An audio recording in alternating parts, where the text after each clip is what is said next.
I'm JD. Welcome to my channel. Please subscribe and please hit like. And this is Watchmaking, so you're going to have to please believe me when I tell you. Never mind. So you know I'm not a singer from that last little episode, but I've got a watch here that was given to me to work on. So let's have a look at this watch. It has got... This was given to me by a gentleman at the Ottawa Watch Club. And this is a, what is this, St. Louis 16. Oh, there's a phone number there. I don't want that. Anyway, he bought this somewhere. It's not a bad old watch. It's kind of worn out a bit. And it is, let's see what this is. It's a Ulysses Nardin. Is that what that says? Nardin, N-A-R-D-I-N. Local and Geneva, local and Geneva. So this is the watch. It's got a Swiss movement in it. Herney, Bernie, Jeedy, Bernie, Murney. I shouldn't be making fun of the Swiss because I'm half Swiss. I think I've told you that before. This seems to work, which is good. That's always a good thing. That works. And if I just pop the back open a bit, it'll leave my thumbnail to grow a bit so I can have an easier time popping the back open. This looks like it's been scratched a lot by amateurs opening the back, which I can't stand when they do that.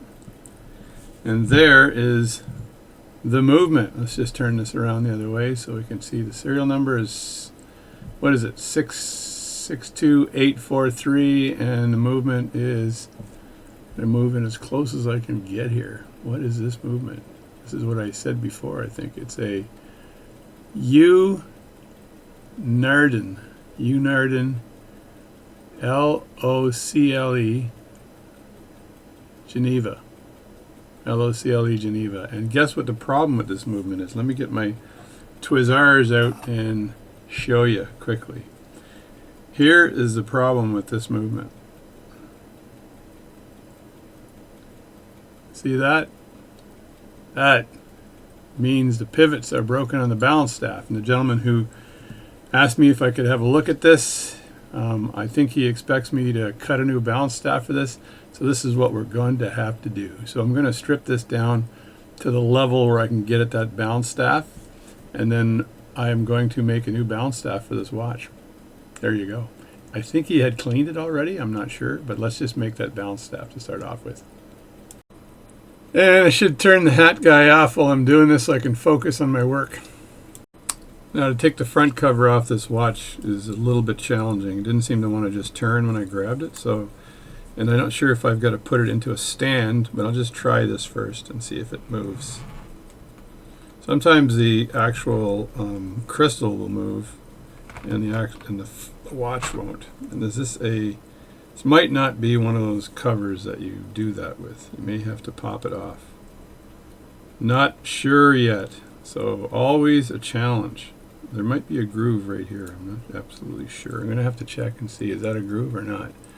Geez, it might be a groove. Let me just check that. I think this watch has got a thing here, and I already snapped it open. So it was not an unscrew one. So it's one of those jobby doohickeys where you have to pull it up. So that's that. So now I'm going to take the hands off. And just to let you know, the session I had to show people how to make a balance staff went fairly well. I think it was a couple of Sundays ago. I was a bit nervous because I was trying to find some plastic here. Oh, where's the plastic? I had a pretty big audience watching, and I was under my micro camera. So it's a microscope camera, and I had to remove the balance staff while everyone's watching me, which can sometimes be nerve-wracking. These things are not so easy to come off. So it was successful. I was able to build the balance staff but not complete the pivots in the amount of time that was required. The pivots were to actually complete the pivots and use the appropriate Arkansas stone and other things takes a little bit longer. I've got to go to these ones here because the other ones are a bit big. So I'm going to dig in here and see if I can pop this off. There we go. And so, so it was successful. I had about, my friend Blair actually stripped the balance down and passed the staff over to me. And then I went forward with, and you can remove these with these if you're very careful. I went forward with actually removing the staff. So just be kind of very careful here. Sometimes I use a screwdriver to take this out. I think I might do that today.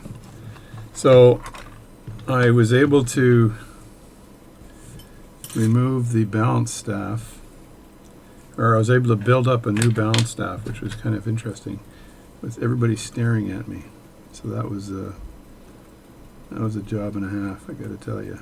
There we go. So you just take the two blades of a screwdriver, stick them underneath, and then twist them in the opposite direction, and that gives enough leverage for this thing to carefully pop upward, right?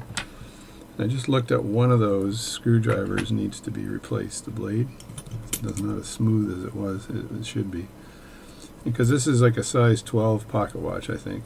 I don't think it's somewhere between a 12 and 16, but they have it in Ling in Europe, not in sizes like that. So I normally work on other pocket watches, but I told the gentleman that contacted me that I would attempt to make the balance staff for this thing, because I'm not sure who else he'd go to make a balance staff.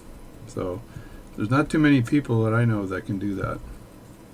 So I've got a nice Bergeron pad here, which is, I recommend. This is a gel filled pad, and if you're going to work on any high-end watches, buy one of these. Don't buy one of those cheap ones that you can get on Amazon, because they're really cheap. I think I had one of my first pads was one of those. And also I have better case openers than this one here. This is okay, but I have some different quality case openers, and I can do a session on case openers someday, but this thing just closed back up on me.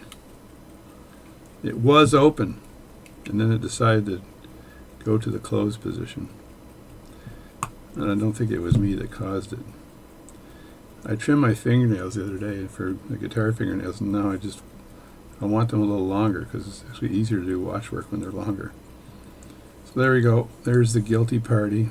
So I can take out the case screws, which are, I believe, here and here, and this thing should just drop out.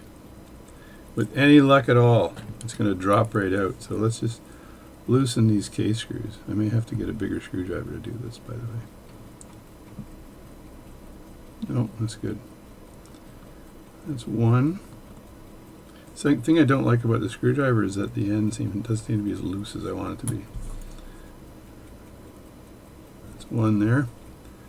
And then the second one is way over here. And the only thing about working with these cases with lids is that the lid gets in the way.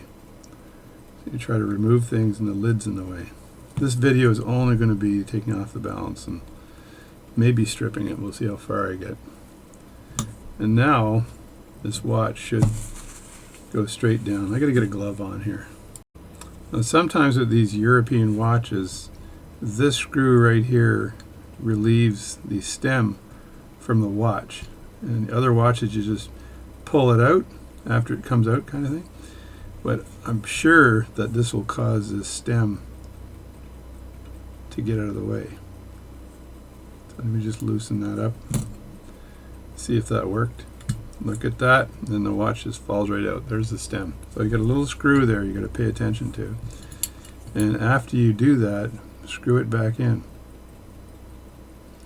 because it actually screws into a very small chunk of metal that positions it right. So it's sort of a locking screw, and then that chunk of metal actually goes right into that slot right there. Can you see that slot right there? It's kind of right there before I unfocus. So it goes into that slot. I can do this and be a good boy here. Yeah, so that screw goes right into that slot to keep the stem in. It's not a bad idea. It's different than North American pocket watches though. So that's how that works. And now I've got to take off the balance. So one way of really safely doing this and taking the balance cock off is to loosen this from the side, which means I got to lower my chair and get deep and dirty. Now this screwdriver blade on the end is cracked, so I'm not sure when I cracked that, so I actually need to remove the blade. So all you do is you loosen the screw on the side, pick another right size screwdriver. So in this case I've got the gray one, and I remove it, and there's a bit of an indentation in the blade itself, and that's what that screw holes in. So if I look at the blades I have already, do I have another blade that's in mint condition, like perfect condition to do this? And I do. There's one there. So if I look at this one right, I think here, this looks like a well conditioned blade. So I think I'll use that. And now I just have to line that blade up in the indent with the screw. So I'll put it in like this for now. And then what I want to do here is I want to get this right here. That's where I want this to be lined up, like that. So when I push it in, I've got to stop right about there with my thumb. So I'll do this with my glove off so you can see what I'm up to.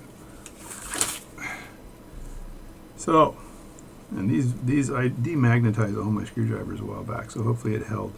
So all I do is I take the blade like that, and I push it down as though it's being pushed in, and I hold my thumb right on the blade like that, and I look where it stops, like this.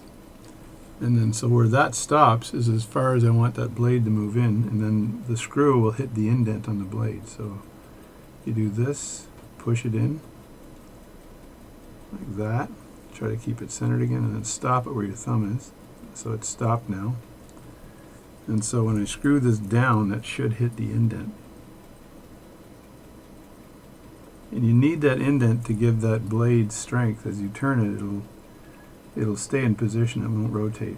And when you tighten this screw on the side, don't put your finger behind the screwdriver, put it away from it, because if this slips, it goes right into your finger. So I speak of these things from experience, my friends, from experience of getting jabbed in the finger over the years, many a time.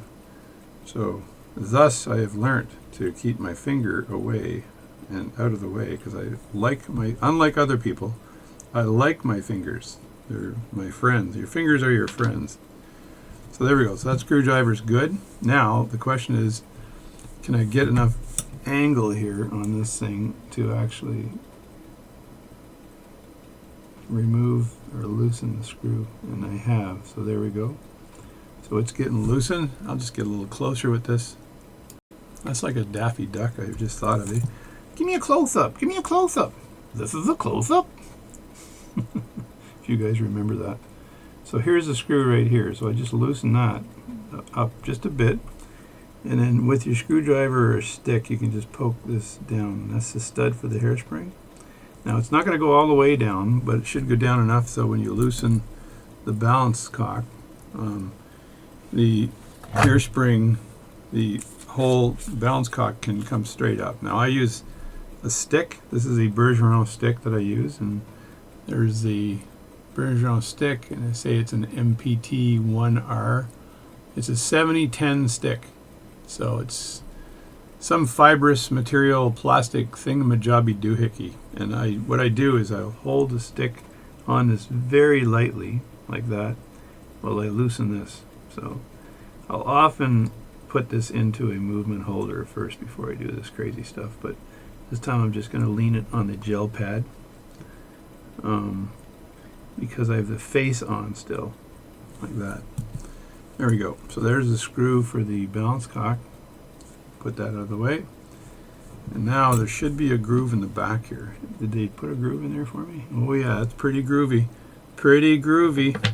So they got a groove in the back. I got to grab a right size. This should be good enough here. And you just stick that in that groove in the back and rotate slightly. And that should get the balance cock out. So there we go. every time you work on these watches, or any time you work on these watches, I was safe there. There's no issue at all.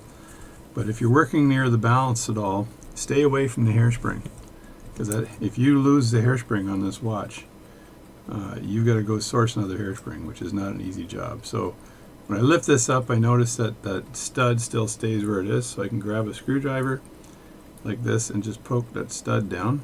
That should come out, hopefully, and make a liar out of me. There we go. So the stud is out, so there's the balance cock there from both sides.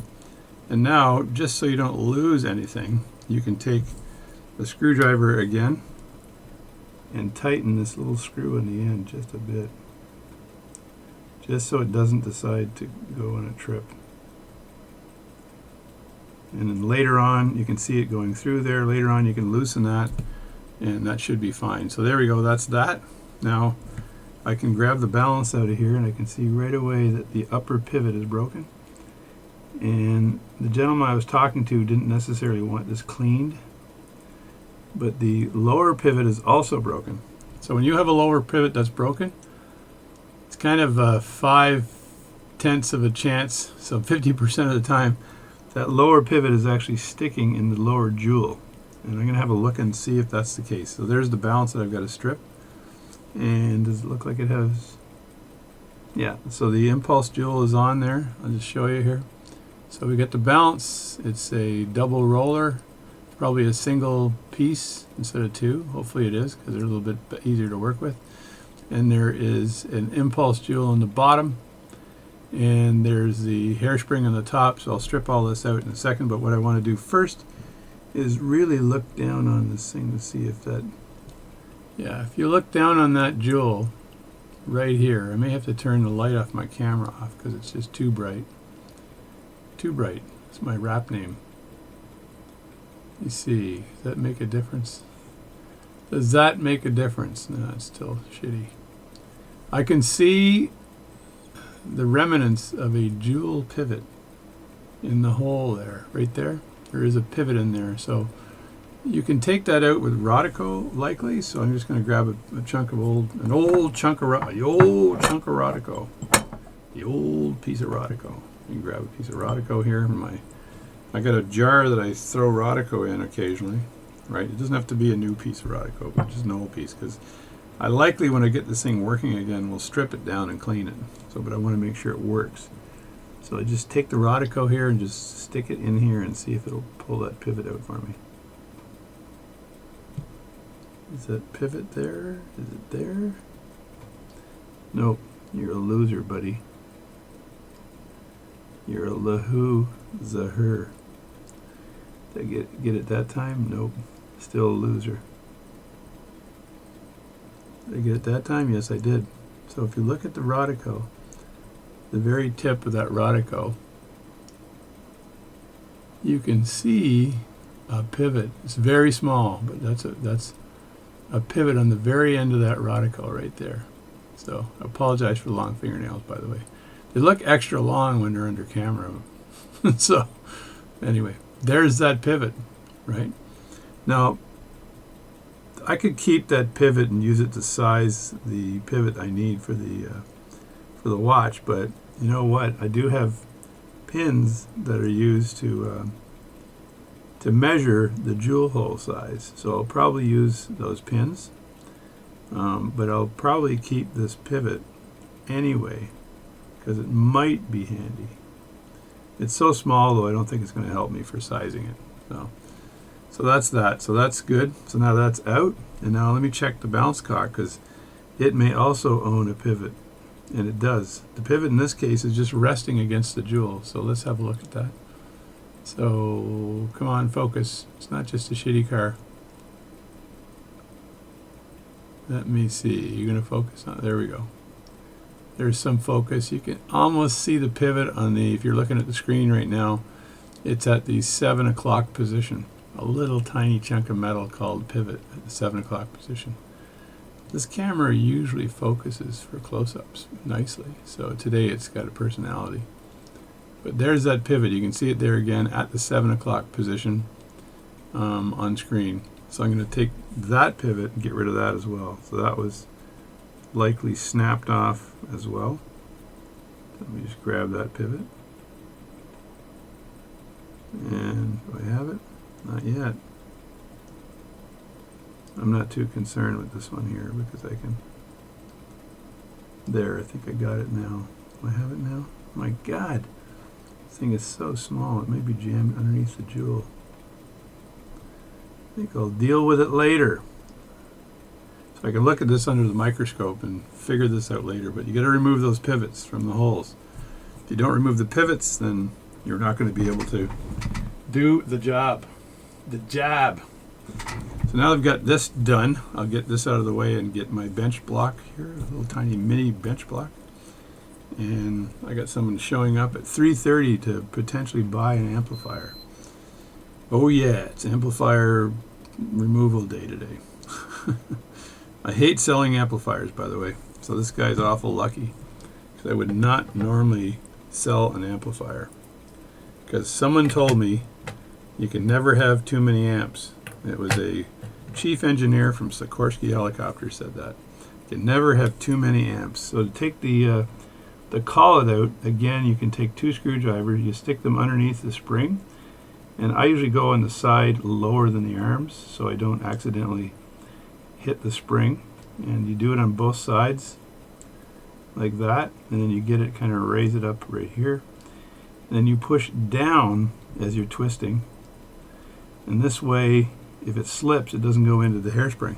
So you push down and then you twist like that, and it doesn't go into the hairspring. So that is the proper way of removing the collet. So this collet is now removed. So you pick it up and move it out of the way. You can check the hairspring to see if it's sort of concentric. There's no goo in it or anything, but I'll likely clean this hairspring. I see a little bit of stuff on it, and it's on the bottom part of it just a bit. So I'll clean that hairspring anyway, so it's absolutely perfect and impeccable. Now the harder part, and it's not punching out the balance yet. I've got to get rid of this roller table.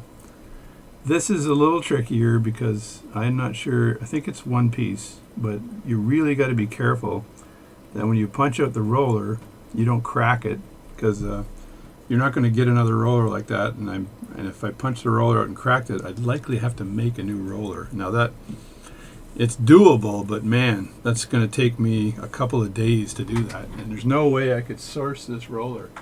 It's not sourceable.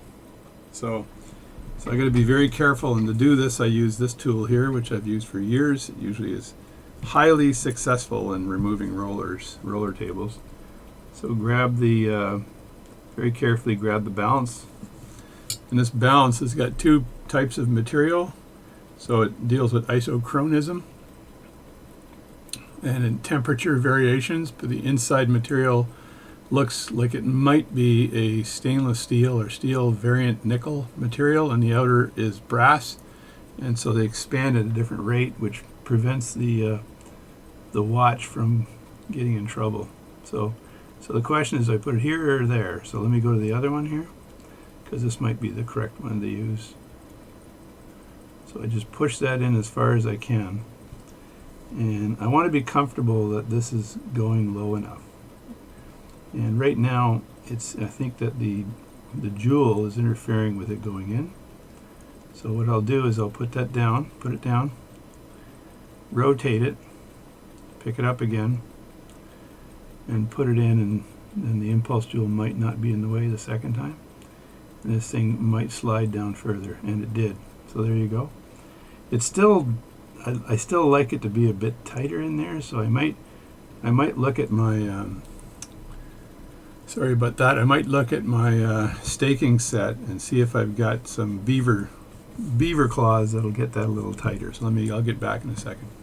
So here's the Department of Beaver Teeth. So I've got one of these devices here, and you can see that there's these teeth here, and they're different sizes. And what I do there, see if I can, I've used this a long time ago, but I got to use my staking set when I use this as well. So I'm going to grab my staking set, because the back end of this will fit into the staking set. You might be able to put it into your bench block like that and try to use it in your bench block, but what you're doing is you're taking a set of teeth that might be the right size for this particular removal activity, right? And you're fitting it. So I'm taking the balance here and saying which size teeth would accommodate this. And I'm thinking this one right here just by eyeballing it. So you put that.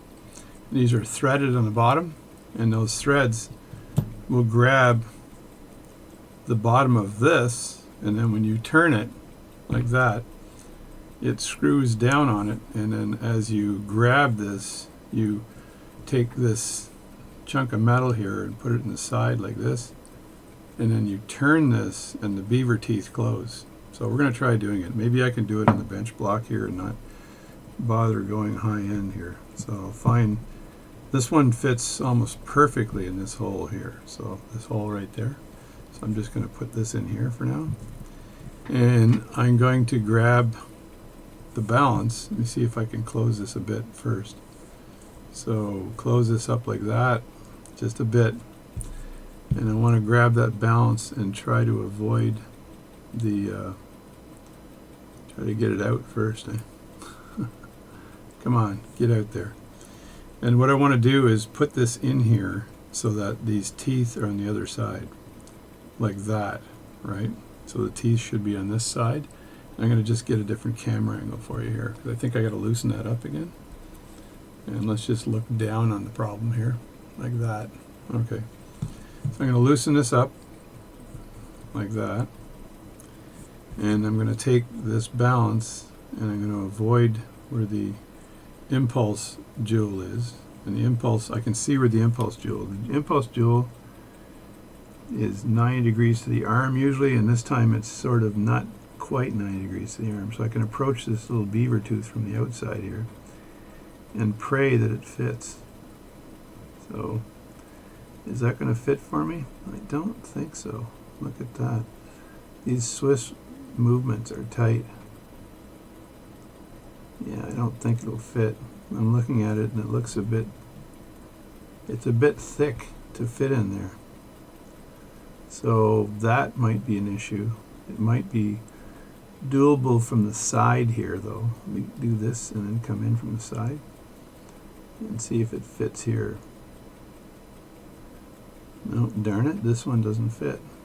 So I'm going to grab that and then unscrew this like that, and then grab the next one down in size, which is this one right here, and do a little bit of praying. Okay, so we'll put that one in the hole here, and I just need to tighten that a bit with my hands, and then bring this in here. I mean, I can use that other tool like I started using, but I really don't want to risk breaking anything. So let me just see what that looks like to take this off. And if I approach it like this from the side again, is that thin enough? Oh yes, I think it is, folks. I think it is. Let me see if I can get that in. Let me try from the other side. Again, I think it's that impulse jewel's got a little bit of stuff on it, and that could be causing the problem. But once I get it in, the impulse jewel will be on the correct side of these teeth, right? So I may have to loosen it a bit more to get that impulse jewel on the correct side of the teeth. Which way do I turn this to loosen it? I think I turn it the other way. Like that. And then get that on the correct side of the teeth. Like this. There we go. So now that's on the right side, the correct side. And now I can just take the arm here, and I want to tighten that, which means I could turn this way to tighten it. I think it's that way. Is that the other way? Gee whiz, yeah, it is the other way. So there we go. So now I'm tightening it, and before I punch anything down, I'm going to look underneath. See, it's not tight yet. It's sort of moving around. So I can go a little further. And now it's tight. So now it's tight. You take that out and have a look at it and see where the teeth are grabbing it. So that's pretty good. That's got a good grip on it. So if you look at this sideways, you can see that the little beaver teeth have got a pretty good grip on that. So now when I hit down on the top here, that should loosen this from the should loosen the roller table. Now I'm looking down on this and I can see how close that the pivot is to the base of that roller table, which means when I cut the balance staff on that, that's going to be super tight. So I'm going to take a picture of this because I want to remember how close it is, and I'm going to take a picture of it horizontal as well. So there's one picture. Now I'm going to just turn this like this and take another picture.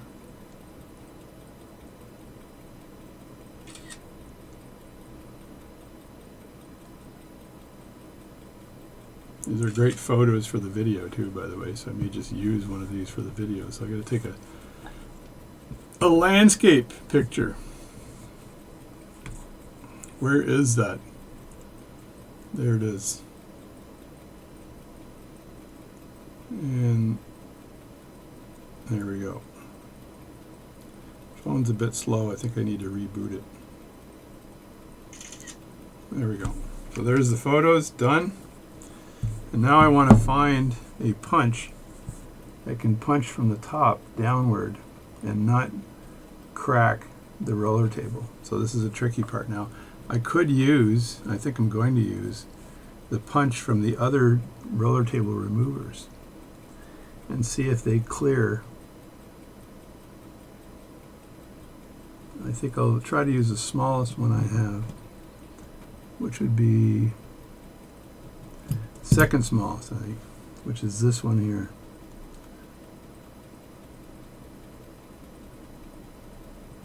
I can put that over the jewel, or sorry, over the pivot like that, and then punch downward. And we'll see what happens when I do that. So let me leave it like that and grab that hammer. Everything in my workshop is within reaching distance. The only problem is the hammer. Oh, there it is. I do have the hammer, so now it's hammer time. So everybody pray, because here we go. One little tap. And was I successful? Did the roller table stay in? Yeah, there we go. The roller table's in perfect condition. So I'm going to move that over. So it's always they're friction fit. So it's always a little scary when you're doing this. And there's the rest of the balance. The rest of the balance there, Jerry. So I'm going to just see if I can move this out of the way. And I'll put that, this is on really tight now.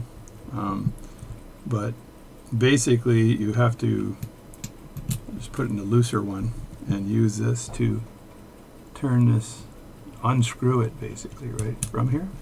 But this works exceptionally well, this tool. And so if you can find one of these, buy it. It's a very good and careful way of removing the roller table from the balance. That's what it looks like from the top. And it's got the beaver teeth. It reminds me of, it's a good old Canadian tool for removing roller tables. I should get some sandpaper or something and clean that up after. So I'll do that. Let me get the lid.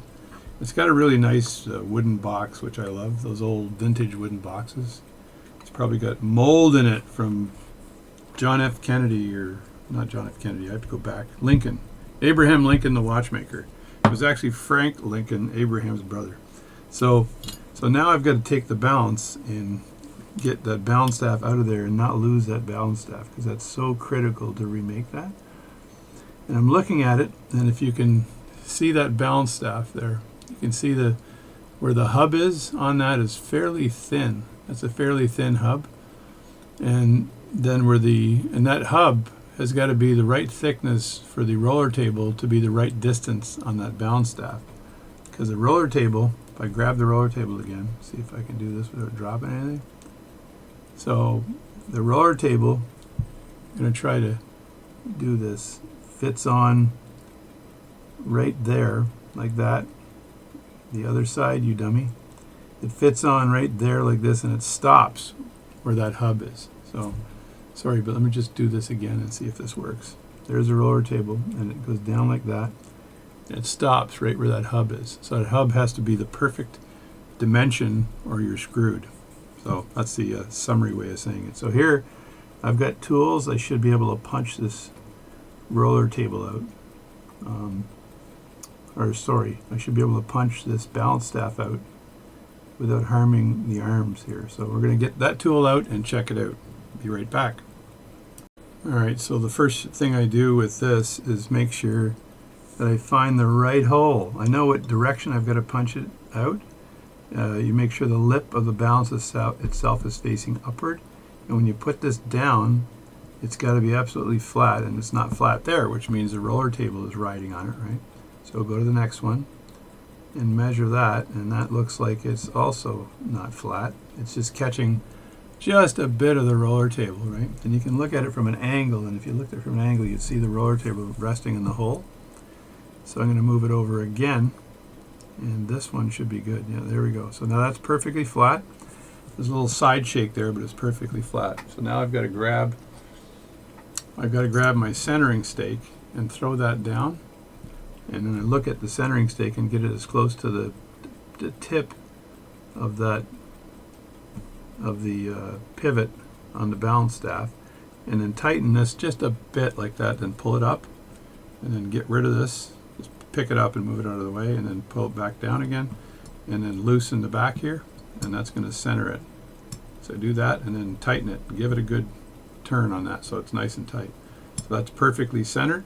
And now I'm going to get these tools that I use to remove rollers, the actual balance staff from the balance.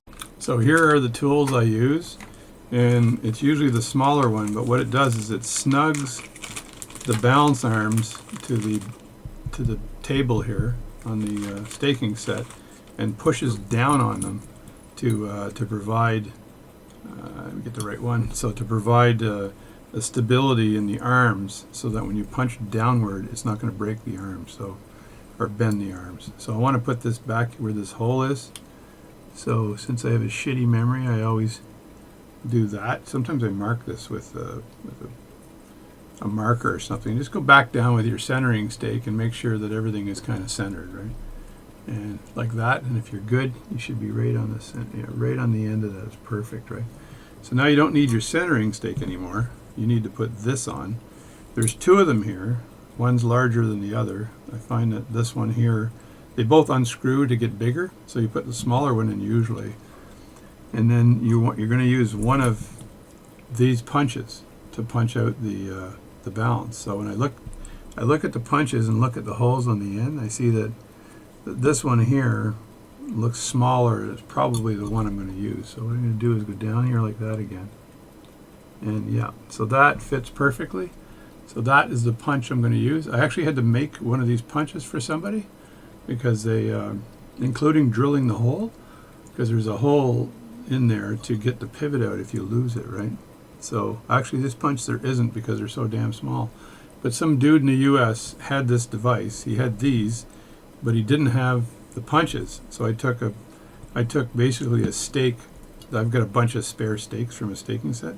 I took one of my spare stakes and I actually lathed it down into becoming one of these punches. So I did a favor for the guy, otherwise the tool would have been useless.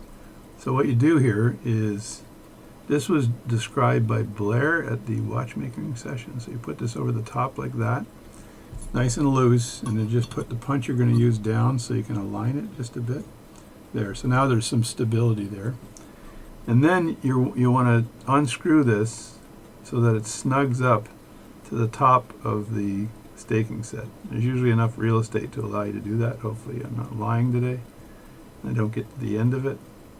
No, that's good. So there we go. And now I look through the hole in this, because I want this punch to go all the way through, and it's got to go through right to touch that balance, the pivot, right? So, and if I look through the hole like that, I can see that that is right through and it's touching the pivot. I turned it a bit, rotated it a bit, so to make sure it was no issue. And then once you have it touching the pivot, you can put a bar in there to turn this to stronger, or just use one of the other ones to turn it. But I find that it'll stay tight on its own if you just grab the top like that and then turn that like this, and all you're doing is trying to snug this down, so this device is snugged down under the arms of the balance, and then this thing is free. is fairly free to be able to punch down. So I'm going to do the punching now. It should be good, and it should punch this straight down without harming the arms of the balance. Now, when you punch it, sometimes it gets stuck, sometimes it goes through, sometimes you have issues finding it, right? So I'm just going to punch it, and we'll just deal with it, make sure it doesn't go all the way through. There's a little thing in the bottom here, and sometimes the pivot, because it goes straight down, ends up there. And I'm just going to punch this down like that. Now I think that it went through, so I'm going to look down here and see if there's a balance in there. And there is. So if I take my handy dandy Rodico and adjust my camera, I punch that, and if I go swimming inside the little jar down here, I should find that balance staff. So let's go for a swim and then come up and have a look at what I got. And I got nothing, so what the hell? Yeah, it's still down there. I was trying to be cool doing this, so you can also just dump it, right? So I just do this, go inside the hole, grab it, and then come up. There we go. So there's the balance staff. Now I got a cough, because somehow this room makes me cough. It's dust. So there's the balance staff, and I'll give you a close-up of that. There's the balance staff that I've got to create, and you can see both pivots are broken on the end, right?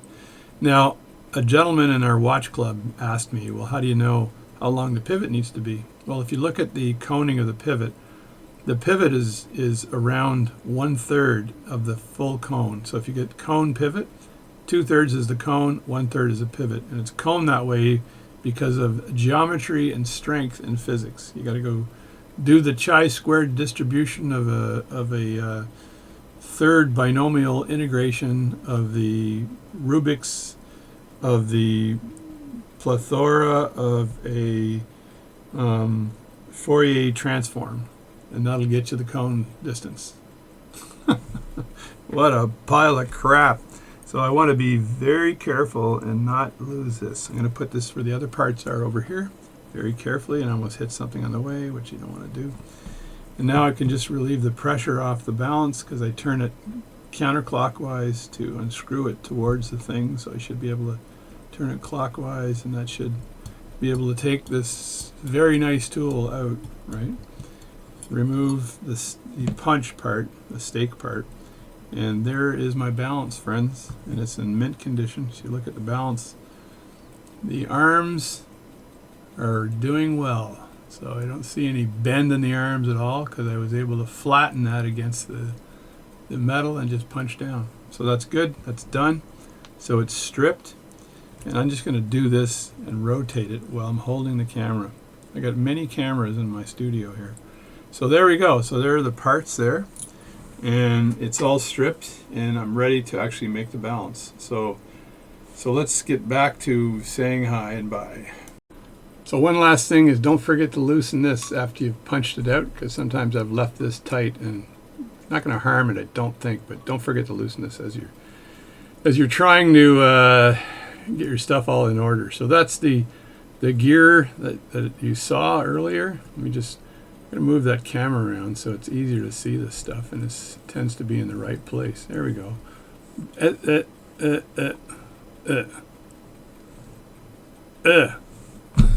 There we go. So that's all the stuff, and you can see the camera legs too, but oh, I'm sorry. So that's stripping the balance down. So I've got the balance staff out. All the parts are safely taken out. And now the next video you will see is me making a balance staff, but you're not going to see that probably until the weekend or maybe tomorrow. So I'm going to put this video up, and you can have a nice look at it. And thank you very much for watching my videos and my channel and putting up with my foolishness. And what was I singing before? Please believe me when I tell you. Oh, never mind. Thanks a lot.